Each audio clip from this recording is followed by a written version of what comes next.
साताऱ्यातून अवकाळी पावसाची एक मोठी आणि धक्कादायक बातमी समोर येते। दिवसभर 42° तापमानानं होरपळणाऱ्या साताऱ्यात निसर्गानं रौद्र रूप धारण केले। काल सायंकाळी 4च्या सुमारास जोरदार वादळी वाऱ्यासह मुसळधार पाऊस सुरू झाला।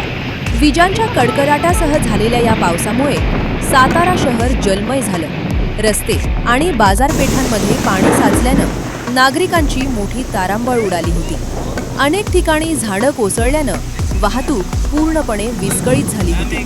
सातारा जिल्हा रुग्णालय परिसरात एक मोठं झाड कोसळलं। यात अनेक गाड्या अडकल्या, पण सुदैवानं कोणतीही जीवितहानी झाली नाही। या पावसाचा सर्वात मोठा फटका कोंढवे गावाला बसलाय। येथे वीज कोसळून हणमंत मासाळ यांच्या 22 मेंढ्यांचा जागीच मृत्यू झाला। या आर्थिक संकटामुळे मेंढपाळ कुटुंबावर दुःखाचा डोंगर कोसळलाय।